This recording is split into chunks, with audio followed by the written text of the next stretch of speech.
Bonjour à toutes et à tous, c'est Gaëtan de Tradox, j'espère que vous allez bien et bienvenue dans cette 10e vidéo du calendrier de la vente Tradox dans laquelle on va parler des unités de temps. Donc avant de commencer la vidéo, je vous invite une fois de plus à lâcher un petit commentaire et vous abonner à la chaîne afin de participer au petit jeu concours Tradox. Et si vous ne savez pas ce que c'est, cliquez sur le petit i en haut ou dans la description pour voir la première vidéo de la série qui vous dira toutes les informations à ce sujet. Donc aujourd'hui, les unités de temps, parce qu'en trading, il y a possibilité d'afficher les graphiques sous plusieurs temporalités différentes, et cette temporalité, elle est super importante et sera à adapter selon le style de trading désiré.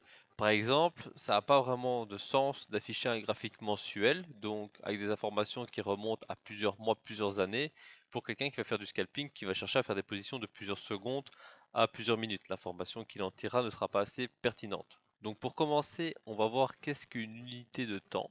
Donc une unité de temps, une UT, c'est tout simplement une temporalité représentée sur le graphique. Donc c'est le temps d'une période.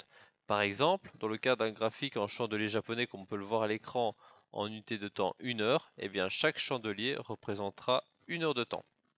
Donc l'intérêt d'utiliser une bonne unité, c'est plutôt simple. Il permet de visualiser le marché d'une façon pertinente en fonction de nos horizons de temps pour le style de trading qu'on fait. On va prendre l'exemple du day trading. Eh bien, on va chercher des opérations qui vont se clôturer au plus tard en fin de journée, donc des opérations de plusieurs minutes, quelques dizaines de minutes à quelques heures. Eh bien, dans ce cas, est-ce que c'est pertinent d'afficher le graphique en daily sur lequel chaque bougie va représenter une journée? Eh bien, c'est pas terrible parce que chaque bougie va faire une journée et nous, on va chercher à rentrer un trade qui va se terminer au maximum à la fin de la journée. Donc notre trade, en gros, il sera en une bougie. Ça n'a pas vraiment de sens parce que voilà, si on veut faire un ou deux trades sur la journée, bah, on va avoir une seule bougie. Bah, on n'a aucune information pertinente suite à ça. Par contre, si on a des unités de temps plus courtes, comme par exemple 1 heure ou le 15 minutes, eh bien on va pouvoir observer l'évolution du marché au fur et à mesure de la journée. Et là, ça va être intéressant. Alors, il existe deux types d'unités de temps, les unités fixes et les ticks. Donc, l'unité fixe qu'on peut voir ici, c'est figé dans le temps. C'est-à-dire que de 9h à 10h, la bougie va se former et elle va clôturer à 10h. Et elle va commencer la suivante. Pendant 1 heure, clôturer, faire la suivante, etc. Donc, c'est prédéfini à l'avance.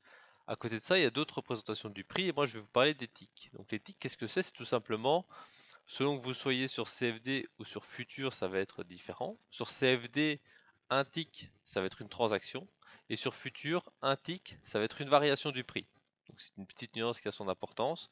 Parce que du coup, vu qu'il y a plus de transactions qu'il y a de variation du prix, il y aura plus de bougies sur un graphique en CFD qu'en Futur, selon les marchés, mais en général, c'est quand même le cas. Et donc, chaque tick va représenter soit une transaction, soit un mouvement de prix. Et donc, ça va être une temporalité qui n'est pas figée dans le temps. C'est-à-dire que parfois, on va avoir ici, par exemple, 100 ticks qui vont se former en 10 secondes, et parfois, ça va se durer 5 minutes. Donc, quel est l'intérêt de cette représentation du prix? Eh bien, elle est vachement intéressante parce que si vous faites du trading rapide, comme par exemple du scalping, ça va permettre d'observer les variations directes du prix. Et en plus, on va pouvoir tirer une autre information très importante, c'est la volatilité. Donc la volatilité, qu'est-ce que c'est? C'est tout simplement la vitesse du marché. Si vous voyez que 100 ticks, ça se fait en 20 secondes, et que 100 ticks plus tard dans la journée se fait en 5 minutes, vous voyez bien que clairement c'est pas la même chose. Un marché où les ticks défilent plus rapidement est un marché plus dynamique, et donc pour quelqu'un qui fait du scalping, c'est plus intéressant parce que si ça bouge pas, ben, c'est compliqué de prendre les bénéfices en quelques secondes, quelques minutes comme un scalper devrait faire. Donc la représentation antique est surtout utilisée par les gens qui font du scalping, mais j'ai aussi vu des gens qui faisaient du day trading qui mettaient des plus gros ticks pour pouvoir avoir une unité de temps qui n'est pas figée dans le temps et qui est vraiment se forme au fur et à mesure avec le marché. Donc vu qu'elle n'est pas finie, ça permet d'avoir un sentiment différent du marché. Donc là on va voir un petit peu quelle unité de temps pour quel style de trading. Et moi ce que je vais vous conseiller c'est d'avoir au moins deux unités différentes, trois dans l'idéal, par type de trading. Donc par exemple si vous faites du swing trading, je vous conseillerais d'avoir un graphique en daily, en H1 et en H4. En day trading du H4, donc 4 heures, 1 heure et 15 minutes. En scalping, au minimum un 15 minutes, un 5 minutes et un tick. Donc le tick très important pour voir la volatilité et l'évolution de variation du prix. Au niveau de votre analyse, il vaut toujours mieux commencer par la plus grosse UT et d'affiner au fur et à mesure. Vous pouvez, si vous avez la place sur vos écrans, afficher plusieurs graphiques en parallèle. C'est le plus simple, comme ça vous avez toutes les informations visibles à l'écran en permanence. Mais si vous êtes limité par la place avec un petit PC portable et pas un gros écran, vous pouvez très bien afficher les graphiques un par un, mais ça ne vaudra pas la qualité d'avoir plusieurs graphiques d'un coup qui vous donneront vraiment l'information nécessaire. Donc voilà, en utilisant un dégradé du T comme je viens de le dire, vous pourrez à la fois voir le plus gros mouvement présent sur le marché afin d'identifier la tendance par exemple, mais aussi de rentrer en position avec le meilleur timing possible avec l'unité la plus fine.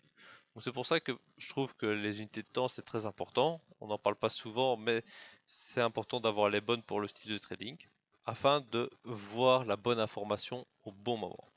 Donc voilà pour cette 10e vidéo de calendrier de l'avant Tradox qui portait sur les unités de temps. J'espère que celle-ci vous a plu. Si c'est le cas, n'hésitez pas à lâcher un petit pouce bleu et à me dire ce que vous en avez pensé en commentaire. Et moi, je vous retrouve dès demain pour la 11e vidéo du calendrier de l'avant. Et d'ici là, passez de mon trade.